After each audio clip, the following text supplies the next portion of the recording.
معصوم ہیں، امام ہیں، جنت کے جوانوں کے سردار ہیں، ان کو معلوم ہے کہ ہم جنت کے جوانوں کے سردار ہیں، ہمارے لیے لباس بھی جنت سے آیا ہے، لہذا سواری بھی جنت ہی کی ہونا چاہیے ہے۔ ایک صلوات بھیج دے محمد آل محمد تو عزیزان گرامی، رسول اللہ نے کسی صحابی کو حکم نہیں دیا، کسی سے نہیں کہا، بلکہ خود حضور سرور کائنات شبیہ ناقابل خود رسول اللہ منبر سے اتر کے آئے اور حسین کو گود میں لے گئے۔ یہ میرا نواسا ہے، یہ میرا بیٹا ہے، یہ میری بیٹی کا بیٹا ہے، جس نے اس کو ایزا دی اس نے مجھے ایزا دی، جس نے اس کو دوست رکھا اس نے مجھے دوست۔ رسول کو یہ گوارا نہیں، لیکن افسوس رسول کے دنیا سے جانے کے بعد امت نے رسول کے نواسوں کے ساتھ کیا سلوک کیا۔ بڑے نواسے کو تو زہر دغا سے شہید کیا اور چھوٹے کو کربلا میں 3 دن کا بھوکا اور پیاسا شہید۔ آج ہم اسی کی یاد منا رہے ہیں۔ سبیل مشق سکینہ جہاں اس وقت مجلس ہو رہی ہے اور ابھی نیاز کا انتظام بھی ہے۔ عزیزوں، آج نئی رات ہے، آج کی رات یہ سبیل والے خاص طور سے سنیں، آج کی رات ہم حضرت علی اکبر کا ماتم کرتے ہیں، آج سبیل لگاتے ہیں، پانی پلاتے ہیں، لنگر سبیل سے تقسیم کرتے ہیں، شربت تقسیم کرتے ہیں۔ سبیل سے عربی میں سبیل راستے کو کہتے ہیں، لیکن پانی کے واسطے لفظ سبیل حسین کے بیٹے نے استعمال کیا۔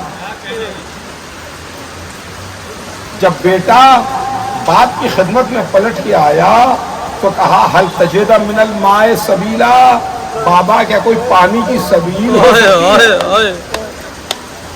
آج جگہ جگہ سبیلیں لگی ہوئی ہیں، جگہ جگہ لنگر تقسیم ہو رہا ہے، جگہ جگہ نیاز تقسیم ہو رہی ہے، نام حسین پر کھلایا جا رہا ہے، نام حسین پر پلایا جا رہا ہے، نام حسین پر لنگر تقسیم ہو رہا ہے، ان کربلا کے بھوکوں کے نام پر، ان کربلا کے پیاسوں کے نام پر جن کو بھوکا اور پیاسا شہید کر دیا گیا۔ ہاں عزیزو، آج 8ویں محرم کا دن گزرا، آج کا دن ہم نے عباس کا ماتم کیا، آج کا دن ہم نے سکینہ کے سقہ کا ماتم کیا، آج کا دن ہم نے حسین کے علمدار کا ماتم کیا، آج کا دن اس عباس پر آنسو بہائے جس عباس کی کوئی تمنا پوری نہ ہو سکی۔ شب عاشور تمنا تھی کہ حسین سے لڑنے کی اجازت مل جائے، روز عاشور یہ تمنا تھی کہ سکینہ تک پانی پہنچ جائے، حسین نے لڑنے کی اجازت نہ دی، سکینہ تک پانی نہ پہنچ سکا، تو عباس کو اللہ نے بھی وہ مرتبہ عطا کیا کہ اگر کوئی عباس کے وسیلے سے دعا کرے گا تو اللہ ضرور اس دعا کو پورا کرے گا، ضرور اس کی دعا پوری ہوگی۔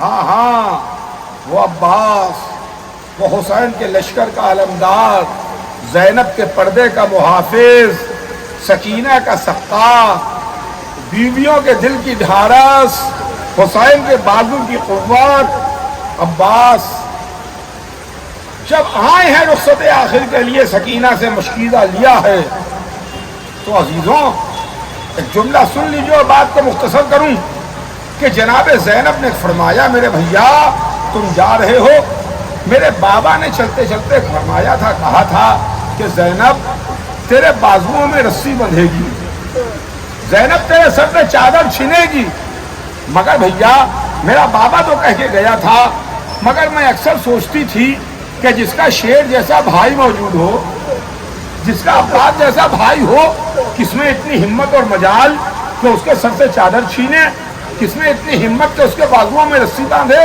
مگر میرے بھیا اب مجھے یقین ہو گیا میرے سر سے چادر بھی چھینے گی، میرے بازوؤں میں رسی بھی بندھے گی، میں کہوں گا جناب زینب بات پوری کیجئے، عباس کے بعد سکینہ تماچے کھائے گی، کانوں سے گوشوار ننھی سکینہ نے مشکیرہ دیا، چچا نے بھتیجی سے مشکیرہ لیا، چلے نہر فرات پر پہنچے، مشکیرے کو تر کیا، مشکیرے میں پانی بھرا، چلو میں پانی لیا، دنیا والوں کو دکھا دیا کہ دیکھو نہر پر عباس کا قبضہ ہے۔ پانی کو غور سے دیکھا، شاید علی اصغر کی صورت نظر آئی، شاید سکینہ کی پانی میں صورت نظر آئی ہوگی، شاید چھوٹے چھوٹے بچوں کی صورتیں نظر آئی ہوں گی۔